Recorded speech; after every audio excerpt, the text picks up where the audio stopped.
આજે ડીસાના જાણીતી સેવાભાવી સંસ્થા કે જેના કર્મયોગી ભરતભાઈ વાડીભાઈ ઠક્કર કે જેઓને ભરતભાઈ ભાગ્યશાળી નામથી ઓળખવામાં આવે છે, તો આજે હું એમની એક વિશેષ મુલાકાત માટે આવેલો છું. ભરતભાઈ, આપણને જે ભરતભાઈ ભાગ્યશાળી નામથી લોકો ઓળખે છે એની પાછળનું રહસ્ય શું છે ભરતભાઈ? એનું રહસ્ય એ છે કે મારી સંસ્થા કરુણા ભક્તિ પરિવાર સિવિલ હોસ્પિટલમાં જેટલા પેશન્ટો એડમિટ હોય એમને ને એમના સગાઓને સવારમાં નિઃશુલ્ક નાસ્તો, હાઈવેની તમામ હોસ્પિટલોમાં સવારમાં બધા દર્દીઓનો નાસ્તો, બપોરના અને સાંજના એમના ટિફિનો, સતત આખો દિવસ માત્ર સેવાની પ્રવૃત્તિ. કોઈ બીમાર હોય, વૃદ્ધ હોય, જે પણ સેવાની જ્યાં પણ જરૂરિયાત હોય ત્યાં મારી સંસ્થા બધા સેવાના કામો કરતા કરતા લોકોએ મારું નામ ભાગ્યશાળી પાડ્યું. બહુ સરસ. જો કે બહુ ગૌરવવાળી અને ગૌરવશાળી આપનું નામ છે. વિશેષ ભરતભાઈ, આપ નિયમિત રોજ સવારે સિવિલ હોસ્પિટલની અંદર પણ દર્દીઓને કયા કયા પ્રકારનું તમે ત્યાં નાસ્તો પહોંચાડો છો? સવારે ફ્રૂટ હોય છે, મગ હોય છે, પૌવા હોય છે, મગનું પાણી હોય છે, દૂધ હોય છે. જે પેશન્ટને જે જરૂરિયાત હોય એ બધું એને મળી રહે છે. બરાબર. ક્યારેક કોઈ વિશેષ દાતા હોય તો શીરો ચોખ્ખા ઘીનો બનાવીને પણ દર્દીઓને પીરસવામાં આવે. લગભગ તમને આમાં ઘણી વાર તો તમને દાતાઓ પણ મળતા હોય છે. કયા પ્રકારના દાતાઓ તમને? કોઈનો જન્મદિવસ હોય તો એ જન્મદિવસ નિમિત્તે દાતા એવું વિચારે કે મારા બાળકનો જન્મ હોટલમાં નથી ઉજવવો, મારે બીમાર લોકોની સેવા કરીને ઉજવવો છે, તો અમારા ત્યાં લગભગ 150 જેટલા લોકો નાસ્તો લેવા સવારમાં ઉપસ્થિત હોય. માત્ર 2500 રૂપિયાની નાનકડી રકમમાં 150 લોકોને લોકો પોતાના હાથે આવીને પીરસે અને એમના બાળકોને પણ લઈ આવે, એટલે એને પણ સંસ્કાર પડે કે ભાઈ આવા ગરીબ લોકો પણ હોય અને આપણે એમને મદદ કરવી જોઈએ. એવા સંસ્કાર પાડવાના ભાગરૂપે પણ બાળકને અને એની મમ્મીને બધા પરિવાર સાથે આવીને પણ દર્દીઓને પીરસીને સરસ સેવા કરવાનો મોકો લેતા હોય છે. બહુ સુંદર મજાનું આપ કામ કરો છો. બહુ સરસ. બર્થડે પાર્ટી હોય કે કોઈની મેરેજ એનિવર્સરી હોય અથવા કોઈ સુપ્રસંગ હોય, એના અનુસંધાને આપ એ સિવિલ હોસ્પિટલના દર્દીઓને જે સવારના ટાઈમની અંદર તમે જે નાસ્તાનું કામ કરો છો, ખૂબ જ સુંદર મજાનું કામ છે. વિશેષ ભરતભાઈ, આપે કોરોના સમયની અંદર પણ આપે બહુ વિશિષ્ટ પ્રકારની કામગીરી ડીસા શહેરમાં કરી. એ કયા પ્રકારની કામગીરી કરી હતી આપે ભરતભાઈ? કામગીરીમાં તો કોરોનામાં લોકડાઉન થયું ત્યારે પેશન્ટો તો હતા જ. બરાબર. અને લોકડાઉનના કારણે શ્રમિક વર્ગ એ મજૂરીથી વંચિત થઈ ગયો હતો, એટલે એને પણ મજૂરી મળે એમ નહોતી અને એના ઘરમાં કોઈ એવું વિશેષ સ્ટોક ના હોય અને સરકારે અનાજ આપે પણ એ રસોઈ બનાવવા માટે એને ગેસ જોઈએ, બધી સાધન સામગ્રી જોઈએ. તો એવા ગરીબ લોકો પાસે પૂરતું સાધન સામગ્રી ન હોય, મોટું ફેમિલી હોય, પહોંચી ના વળાતો હોય, તો આવા બધા લોકોને તૈયાર રસોઈ જમાડવાનો અમે જબરજસ્ત પુરુષાર્થ કર્યો અને લગભગ 70 દિવસ રોજના 1000 ટિફિન ભરીને અમે લોકોને પહોંચાડતા હતા.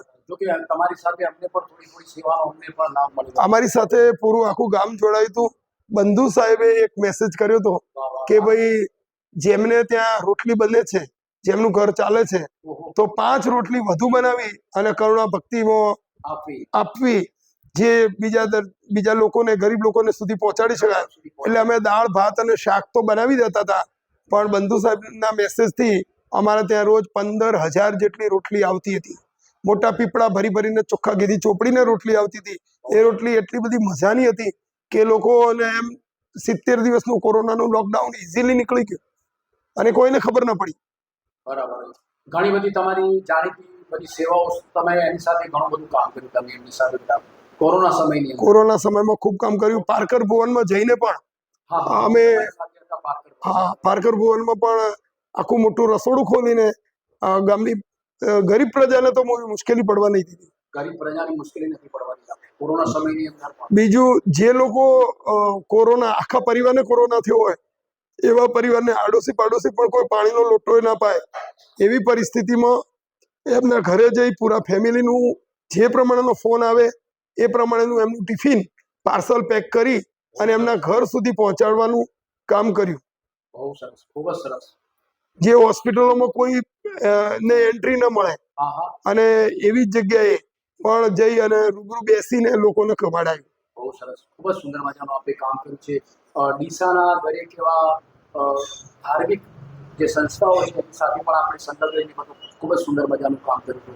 વિશેષ ભરતભાઈ, આપ એવું કહેવામાં આવે છે કે એક ઘણા સમયથી આપ પગમાં ચપ્પલ પણ નથી પહેરતા, એવું મેં જાણ્યું છે.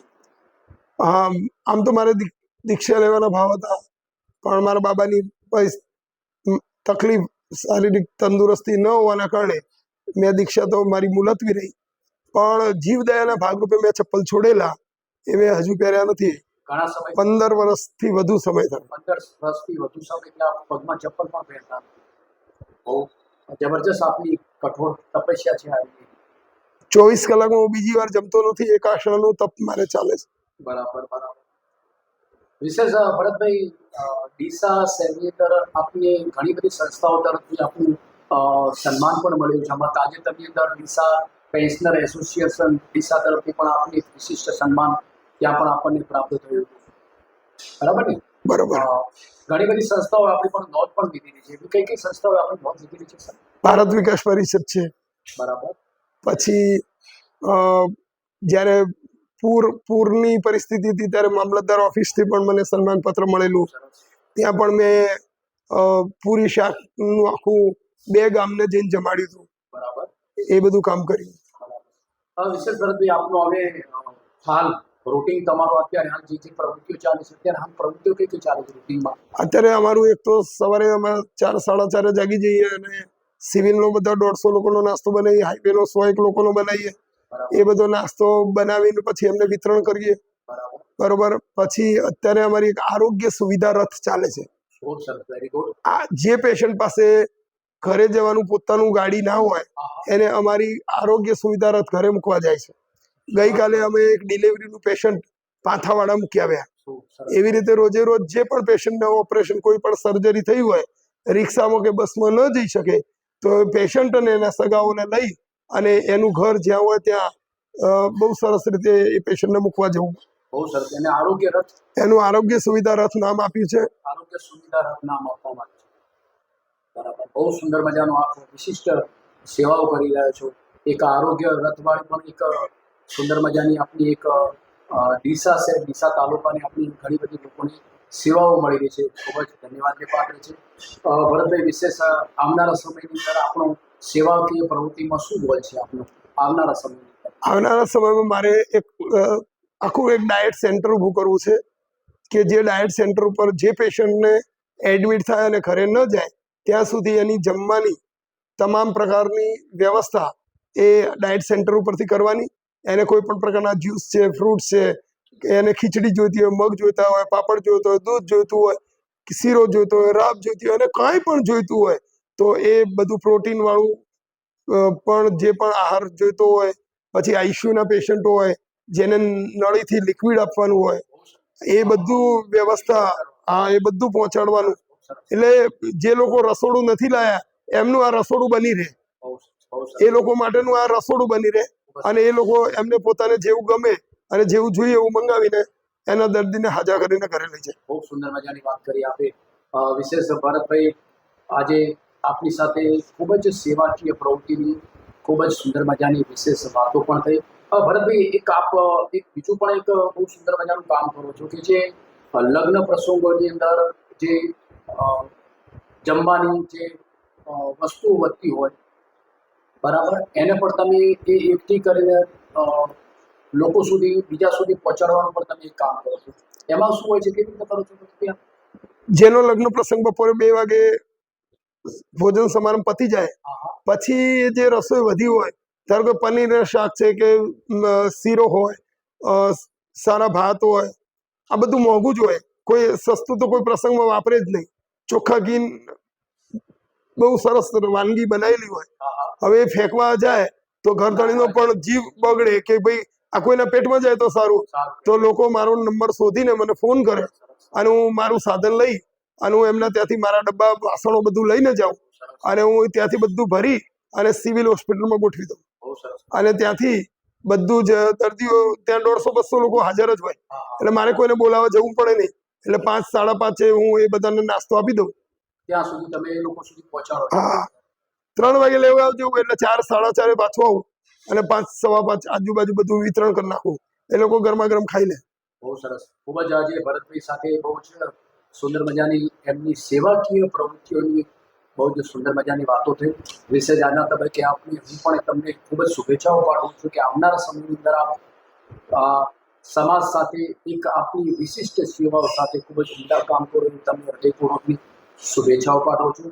ભરતભાઈ આજના તબક્કે તમે જે પ્રવૃત્તિ સેવાકીય પ્રવૃત્તિ કરો છો અનુસંધાન પણ હું પણ એક મારો નાની સખી તમને એક દીકરી દેવો ભવે દીકરીએ અનમોલ રતન એવું એક ચિત્ર મોમેન્ટો આપી આજના તબક્કે હું આપનું સન્માન કરવા માગું છું.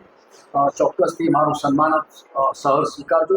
આવનારા સમયની અંદર આપ ખૂબ વિશિષ્ટ સેવાકીય પ્રવૃત્તિ કરો એવી આપની ખૂબ ખૂબ શુભેચ્છા.